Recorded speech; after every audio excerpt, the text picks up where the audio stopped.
This is such a simple sentence, but for me, it's really the heart of this course. We humans are creatures of instinct, and we react, whether we want to or not, whether we know better or not. We are instinct driven, we react, and we react to what we see. And that's the power of insight. When we can see differently, we react differently. It changes our dance, it changes the game. And I hope that through this course, that case has been made for you.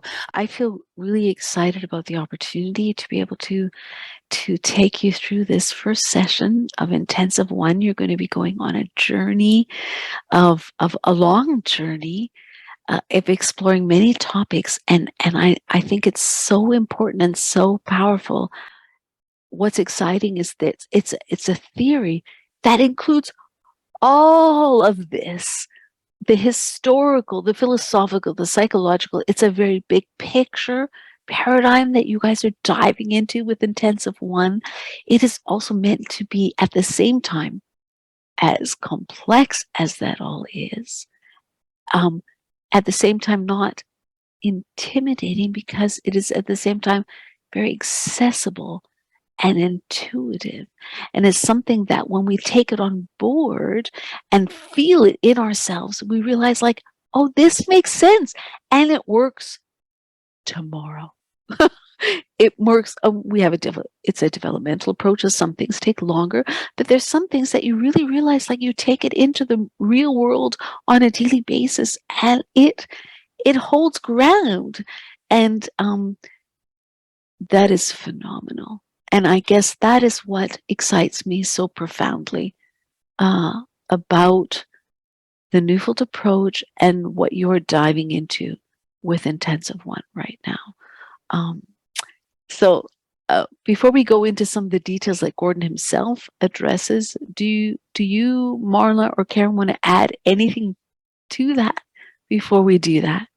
I'm thinking about what you put there about stands the test of practice, and about how trying to make sense of this and that and the other. And it sort of was my lifelong journey without understanding that that was the journey I was on. Was I needed to make sense of.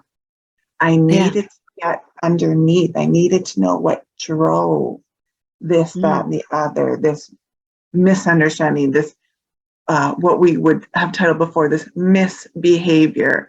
What does that really mean? What is happening here? What am I seeing? Because unless I can see that, I can't take care of it in the way that matches what I'm yearning for on the inside. And before, I wasn't able to articulate these things. So it's given such language, and with language has come deeper and deeper understanding, and that coming together inside of me is just a way of seeing. Like when I look at these pictures and I hear you talk about big picture, it's this yearning that I had, just like you, Marla, within me, but I didn't know how to put words to it. And I didn't know necessarily how to put it into practice because I was looking for detail. Someone tell me what to do. And when I realized it's just that I needed to see and feel this yearning inside of me, that I could go out the very next day and put this insight into practice. And that's been, profound. Yeah.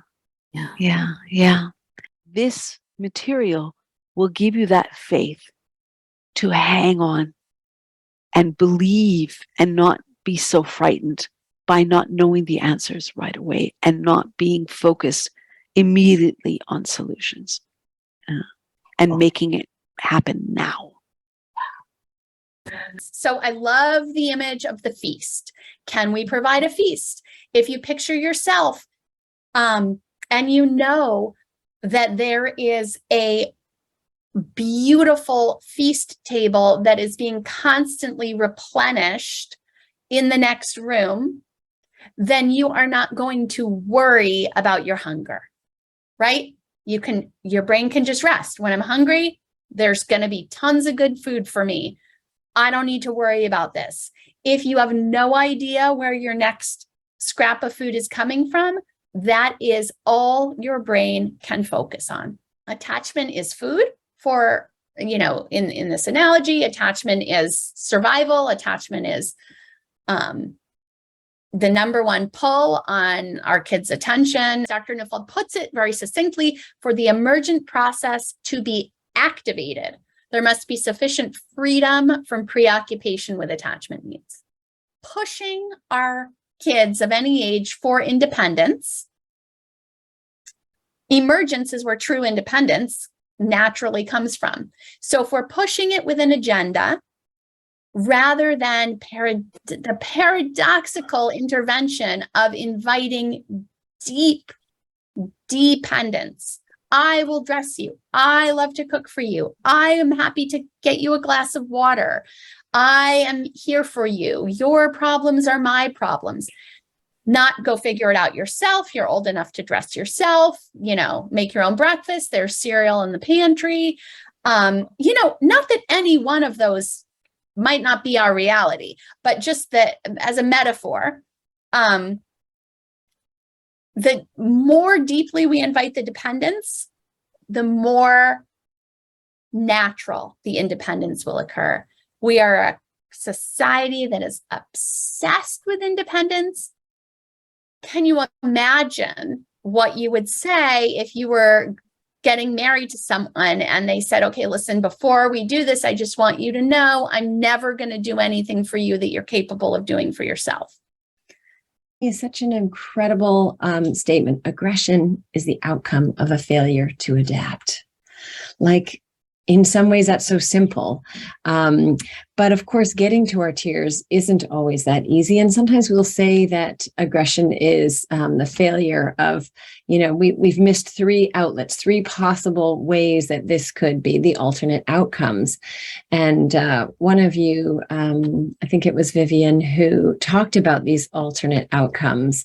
You said, understanding aggression from Dr. Neufeld's perspective has been one of the most insightful things I've learned in life. At first, I could only think of helping my children find alternate outcomes for their frustration.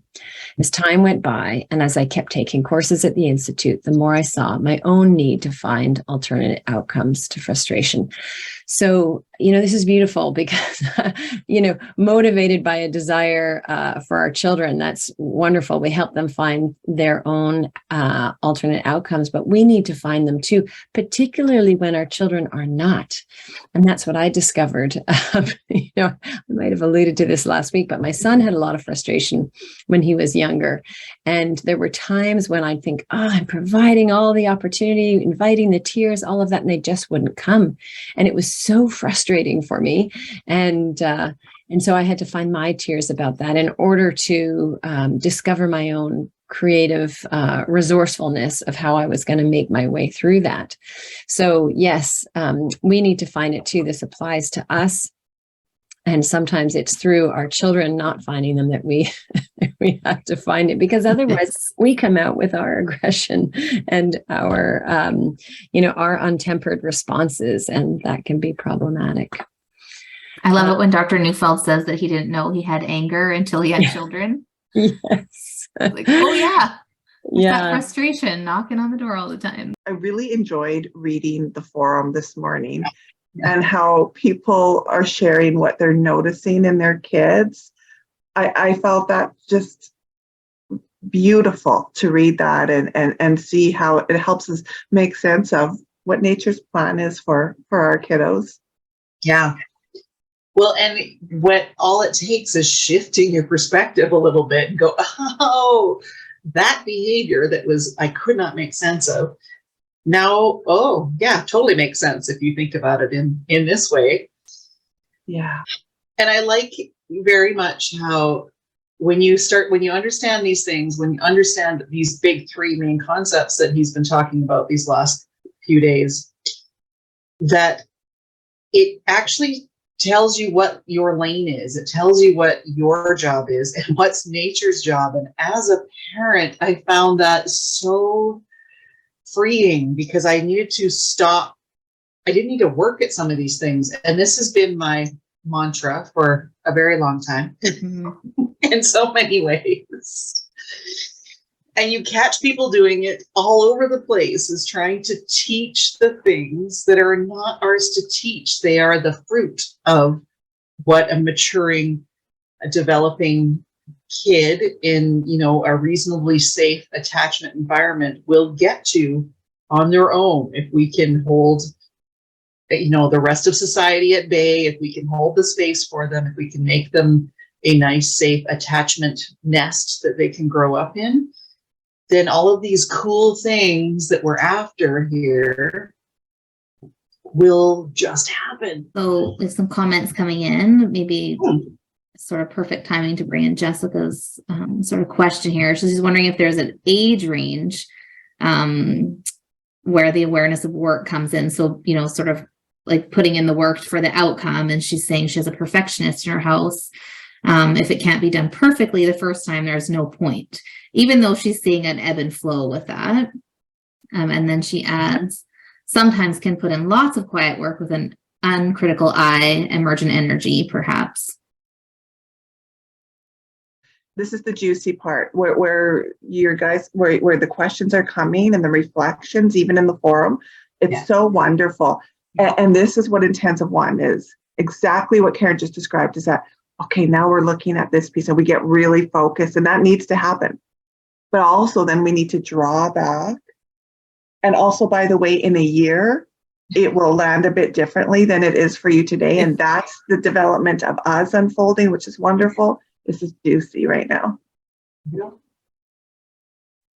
it was fun to jump into the forum and to read your responses. I really enjoyed that. You know, I was thinking one of the first things, you know, that Dr. Neufeld says right at the beginning is, it's not a disorder. And I love that. I mean, it's just that reminder every time. The defense is not a mistake. It's there for a reason. And even just that shift and recognizing, and that's, I too, Marla, love this, getting to this place, because we start to see the crux of what it means to be human, right? And that our brain moves in to take care of us when it deems necessary. And we're not always aware of it. In fact, very often we're not aware of it, and it can take us by surprise. And I guess that's what my first question, I just want to reach out to you as that are here to say, you know, what kind of surprised you about this material? Was there something that stood out to you that was like, oh, I never saw it that way before? Or something maybe landed for you in a way that it hadn't. You know, yeah, feel free to type in and we'll bring it in for you. Yeah, Lindsay, the problem isn't that we have defenses, it's when they get stuck. Yeah, so it's not about the defenses being the problem. The problem is when you find yourself in a situation that actually no longer needs those defenses to be there, or you don't want them to be there because it's meant to be kind of maybe this intimate moment, only to realize, oh, my defenses are up. And this is maybe not appropriate to the situation. And that's where things can get challenging, is when we actually find that we're living more in a place of defense than we are feeling what we need to feel. And someone's forum post, I think it was Belinda, I'm not sure if Belinda's here right now, but she talked about her son going to school and the defense is starting to come. And it reminded me of my own daughter when she went to kindergarten. It was too long for her to be away. So her defenses went on. She was able to function actually quite well at school for a half day. And then she would come home and we would have the most epic tantrums and the most epic, you know, it would just all blow out, right? Sometimes she didn't even make it to the car. Sometimes it was a couple hours later. And, you know, and the teacher couldn't understand, oh, but she does so well and she gets along with all the other kids. And I'm like, yeah, she's working so hard. It's like the duck that looks like they're just, you know, floating along, or the swan. And meanwhile, they're paddling like crazy underneath the water, right? Like their brain is doing this for a while. It can work. But there was no learning happening when she was in that place of defense and alarm. Like she was just functioning. And so many of our children are in this place where the brain can't, you know, Dr. Neufeld said this at one point, the brain can't do both, right? It can't both grow us up. And you just finished listening to all the different processes by which we are grown up, you know, mature.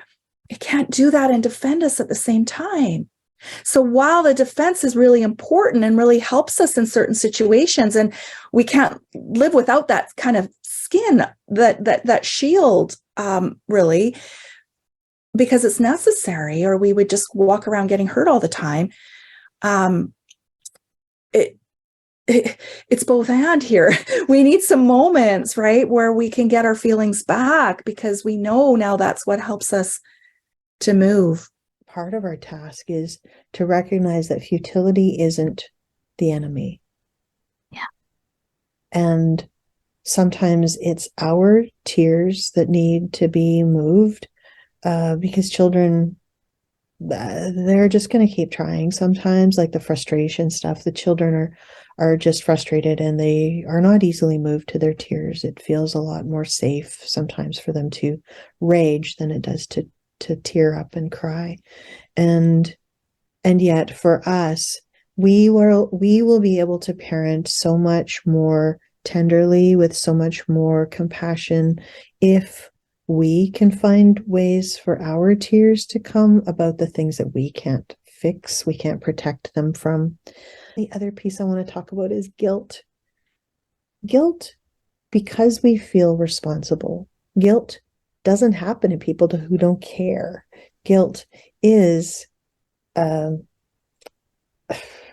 it's sort of like an unpleasant consequence of caring about our children and wanting to do the right thing. And I want to read you something. It's just an excerpt that comes from Rest, Play, Grow, which is one of our faculty members' book. Deborah McNamara wrote this book, and I love this little passage. So thank you for bearing with me. Rest, Play, Grow. She says, "We cannot escape feelings of guilt. This terrain should be well traveled throughout parenthood. Guilt comes in the wake of assuming responsibility for a child and caring for them.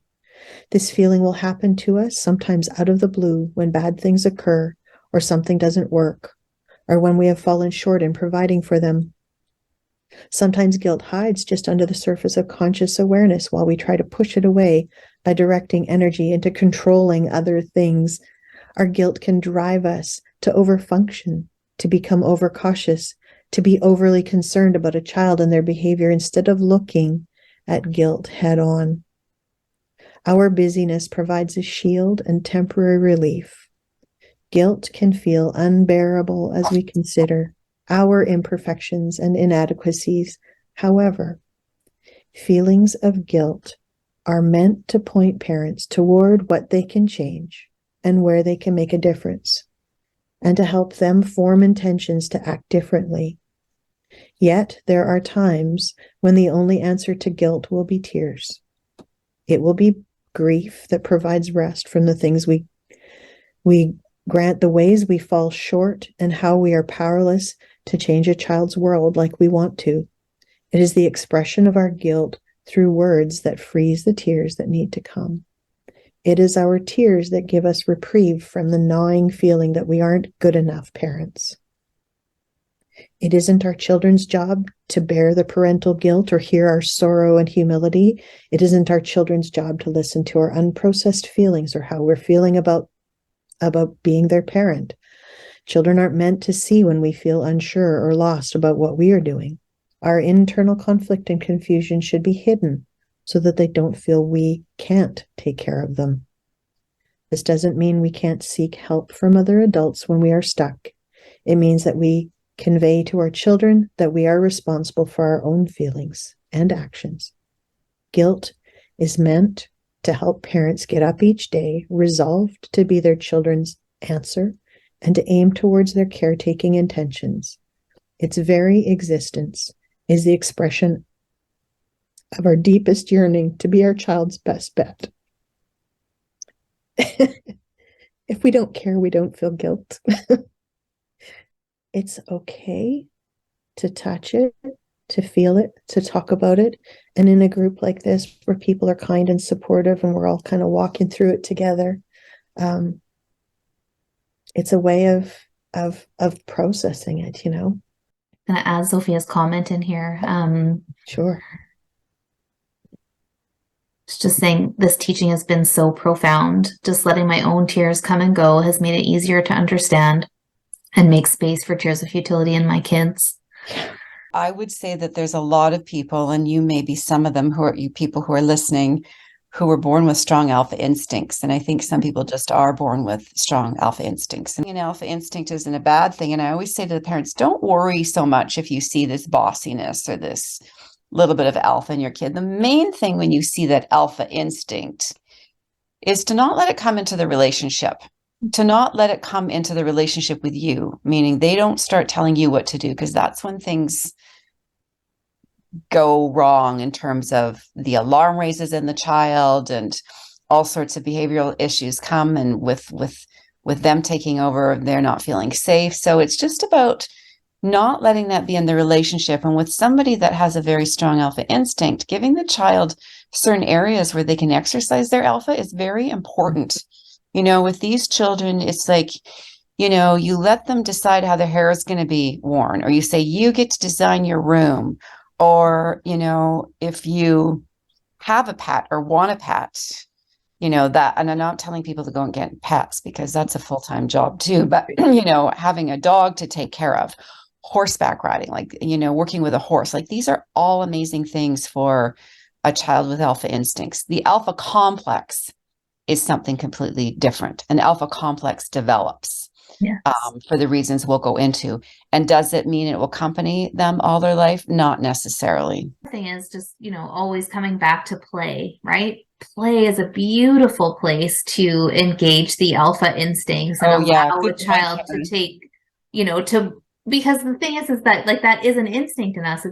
It's moving us and it needs to come out. But if it comes out in play, it doesn't count. It's not for real. No. That's a really great point, Karen. And I remember Colleen, who's with you next week, she would do this so great with her son, Jack, where she would start the play. And in the play, and as if you've been through the play material, there's a start and a beginning, right? And it's not real life. So she would have an official start, and her son, Jack, would allow to be the parent and be bossy and be demanding. And she would be the kid, and she would allow this. And then she'd say, okay, playtime's over, and I'm the mom again. And so looking at this maze that Dr. Neufeld talks about, I remember him saying over and over again to me, like, you'll try this and this isn't going to work, and you'll try that and that's not going to work. And you'll feel like it's messy and you don't know what to be doing. It's really about finding your heart back to that child and recognizing you are their best bet, and that you can't go to point B until you've mastered that collecting dance, and you've got their eyes, their smiles and nods, and there's just nothing to work with beyond that if you haven't gotten to that first base. And so I liked that he said there is going to be times where you hit that brick wall and you'll feel like, I don't know what to do. And just having the patience and the faith, it takes a lot of faith to recognize, well, this is where my work is cut out for me. It's not moving on to going to get groceries yet, or thinking I can take them to the library and they're not going to be wild, or getting in the car and they're going to fight, or as a teacher, thinking I can get on with curriculum. We need to slow it down until we can actually have that kind of working relationship, and it's through the attachment. And so Janice writes, I found this session to be just a great lesson in how to be human. I love that. Right? Me too. I don't know if I really considered the necessity of a basic human warming up ritual, and for sure forget this often with my kids. Rather than collecting them purely to build relationship 2/3 of the time, I often feel like I'm purely directing them 90% of the time. And I definitely say, I've asked you to do this so many times. I know that applies to like a broken record. Great reminders to collect even our children. Yeah, exactly. Not just our friends, not just something, you know, when we're you know, talking to somebody and we need something, but actually realizing this isn't just about getting somewhere. This is just about human dignity. It's about recognizing that this is precious and we can't take it for granted. And that's true if you have a partner, a spouse, a romantic relationship. It's so big to me, like how key this is, because really when we're alarmed or frustrated, and we all, I think, default to that, what do I do? What do I do? What do I do? Which, as you were saying, Terry, kind of brings out more alarm in us and probably more alarm in our kids. And this is such a fundamental difference, because if we're setting our intention again and again of making relationship the bottom line, it will inform the what to do. So it goes from setting that intention again and again to the what to do, which is so different from what do I do? What do I do? I'm thinking that will lead us there. But it's that intention. It's the pointing our arrow to, it's the relationship. It's the relationship. It's hard to remember that in the struggle times, in the struggle moments. But I can tell like you're really engaged in the material as a class, and it does come, like it does start to settle in. And it does, I mean, obviously we have our moments where we're just like, but it does. I mean, the fact that you're here says it's already in you, right? But this just adds layers of hopefully insight, confidence, and then also ideas. I find I can know a theory or I can understand something, but sometimes I need help priming the pump, right? I need ideas. I need somebody to talk about something. It's like, oh yeah, okay. Because I can get stuck. I can get easily stuck in theory and like, what do I do? And then all of a sudden, somebody's talking about it or we're chatting about it. It's like, oh, okay. Yeah, now I get it. Conversations back and forth help sort of build, like you said, Terry, the confidence sometimes that we need for what's already inside of us, like that confirmation of like, okay, yes, I actually am leaning into this in the way that my children need. So Janice writes, I really appreciated the maze analogy. Although I'd love simple, clear-cut techniques and answers, the maze analogy rings much more true. Walk the maze, engage, yearn, gain insight, walk the maze. So true. I love what you wrote there.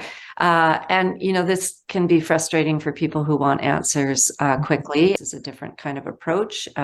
It doesn't have that driven kind of way of being with kids. It's more the art of being in the heart and finding your way with kids. And hopefully by, the end of the session, they start to get the feel for it. As some never do, of course. Mm-hmm. And I've had some teachers that my children have had who have never understood this.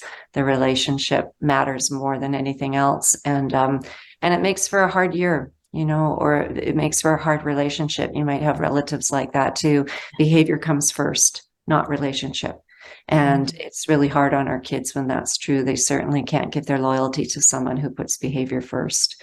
And I think one of the beautiful things about the developmental approach, one of its primary features is that you're being given a map rather than specific directions. And the good thing is that every one of us can get to the same place in slightly different ways, and it's just fine.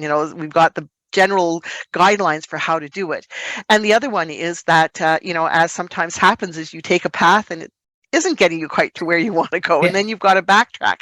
And the hardest part, I think, about raising children or being involved with raising children and teaching them is that there just isn't, not only isn't there the same answer for every child, because that's already, for any of you that have more than one child in the home, you already know what worked with one really didn't work that well with the other one. And it's not because you've done anything wrong, but that even with the same child, it can be different from day to day. I found myself so stuck with my daughter because I prepared. I thought, I was already studying. I'd read Hold On to Your Kids. I worked with kids. Like I'm set. I have it all. I wasn't prepared for her sensitivity because I didn't know who was coming. Yeah. And I also wasn't prepared for like age 3, age 4, age 5, the amount of time it takes for maturation. I think I wasn't prepared for. And so understanding that I was dealing with immaturity and compensating for that and compensating for her sensitivities was like, oh, okay, I can rest in the time that it takes to get through this too, right? So and that's what a couple of the comments said is like, just because there is if you're influenced by behaviorism, which we all are, yes, behaviorism was all about urgency. You got to nip it in the bud. You can't let it last too long. You've got to be careful what you're doing, because if you get it wrong this time, it's going to forever. If you reinforce that bad behavior, if you give the tantrum an inch, it'll take a mile. And so you're all panicking about, oh, did I do the right thing, or did I do the wrong thing? And I realize one of the beauties of this is that you can do a lot of wrong things, but when you get back on track and do what you need to do as the adult, even with an adult child, you can actually turn things around. Because I didn't know this material until my daughter was 22 and my son was 18. Wow. And that was a long time. I made a lot of big mistakes in the early time. When we start realizing really what our job is as the adults, and even as the parent of an adult, when I was clear on what my role was, you can move things around. You can make it. You can shift things that haven't gone so well, and particularly the compensating for the stuckness. The chapter title is "How to Be Being Your Kid's Best Bet." And the end of it, I wrote, what would it be like if we greeted ourselves like a generous host does when we arrive late at their dinner party for whatever reason? Do you want to greet yourself like that, a generous host, or as a grumpy host who is, you should have taken a different road. I told you this. And what do you mean you read the invitation wrong? And we're eating anyway, just come on in. Or do we want to also give ourselves that same generosity? It doesn't matter that you're late. It just matters that you got here. Like, I'm glad you're here safely. It's welcome. All of you invited. I'm just glad you're here. And what if we had that same generosity and mercy and forgiveness for ourselves as parents? My goodness, how would that ripple out to our children? It's the same invitation we give our kids, we ought to give ourselves as parents. But those alpha instincts, wow, they sure hold us to accountable, and good thing they do. But my goodness, we must also have an equal measure, a sense of forgiveness for ourselves too, for all the ways we are not going to get it right. I want to bring this last slide in, sort of any last stories. The ultimate key to getting a child unstuck is the heart, which can only be softened through safe and caring attachments. Yeah. And adding in to what you say, right? This yearning, what if we were this generous host? Yes, just inviting her, holding space for her, holding space for our children and ourselves. Mm-hmm. That compassion, as Kate is saying, self-compassion. Mm-hmm. Yeah, Kate writes about that, and Ashley too. Yeah, the immediacy and the consistency that pushes us to react. I think the emotional system does push us in that direction. There is a sense of, the emotional system is meant to get you revved up and going. It's just whether or not we can hold on and create a bit of a container for those feelings inside of us, or emotions that come up inside of us, and create a bit of a container that has some filtering before it comes out onto our loved ones. And so, not to push it away, not to cut it out, not to say we have to act on it. I also think this comes full circle for me, what you were bringing in at the beginning about the heart has its reasons, or this vulnerable, this vulnerable path, right? And I think, sometimes we sort of berate ourselves for feeling this immediacy, or, these behavior approaches that we've been taught and society sort of values. But I think also asking ourselves, what is that trying to tell me? Mm-hmm. What am I trying to see here? And that full circle of allowing the heart and nature to take care of us. Mm-hmm. We all seem to be very focused in our culture, in our society, in our upbringing of how we were raised, that we need to get on top of things so quickly, and we have to teach them that they can't behave that way. And I find the parents I work with have a lot of fear. They quickly move into the future and think, well, when he's 16, when he's 30, when she's, what's she going to be like when she has her own family? And then we get alarmed because of that. And then we think we have to go in and do so much work. And a big lesson for me was reminding myself that Gordon kept saying, take care of the attachment needs, let nature do its work. Don't go in and try to do nature's work.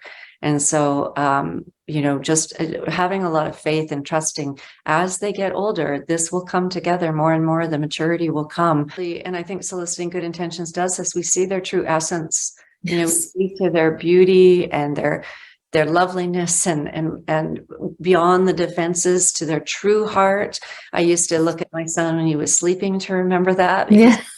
Sweet little angelic face, or look at baby pictures of them, or something that brings you back to that heart-filled place and really believing in them. Because if we align with their defenses, that's what they start to align with. That's how they see themselves. I'll just read out this one that from Irene, this post, and then I'm going to tell you a couple stories. So Irene says, I love how every session ties everything Dr. Neufeld has talked about together so well. This session was a reminder that we are in for the long haul and not looking for immediate results. The yearning in the direction, soliciting and good intentions is a perfect example of focusing on the intrinsic and the root problem to help children reach their potential rather than the superficial external behavioral methods.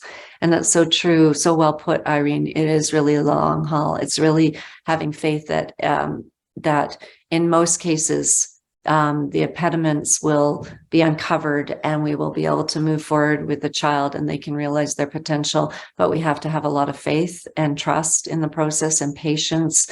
And there's not quick fixes. There's not necessarily, quick solutions. And that's why we can't look at our child's progress in a microcosm kind of way. Like, how did they do today? Not even how did they do this week? You have to stand back and kind of look overall. Are they regressing? Or is there some movement in some little glimmer somewhere? And I'd actually write them down for my son sometimes. I would write it in my journal, just like some things that I saw that like a little bit of mixed feelings here, or he was really kind to his sister today, or he cuddled up and was very deferential and seeking instead of in that alpha position or whatever. I would see these little glimmers and I would write them down to remember them, to soften my own heart and to give me hope that no, things are moving. Always want to come at this point in the intensive back to the human potential triangle. Because when I look at this slide now, I'm struck by how much I see in each word. When I first started, this is just a few words, a little simple triangle on a slide.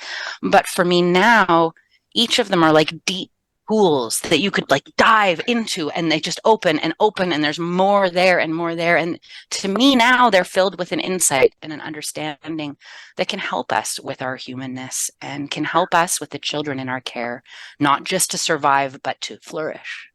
And so for me, when I look at this slide, it's sort of it's the best place for me to feel my new eyes, my new lenses. And I hope for you here today that when you look at that, you have a similar experience. I hope you can see that too. It's not going to be a whole bunch of checklists that you get and you have and and you're done. This is a lifetime journey of developing and of seeing and of honing our lenses and our eyes and reflecting. And so having spent 20 weeks diving further and further into this, it's got a different kind of impact now, I think. It does. And I really find that a year from now, it will have a different impact. Yeah. And 2 years from now, it will have a different impact. That this is just so deeply transformative, but that the depth actually continues as time passes. And particularly, even if you just kept your notes from intensive one and that's all you did, and then once in a while revisited, contemplated, whatever your way of processing is, journaling or conversation or whatever the case is, that the depth continues. It's incredible how it informs what we see.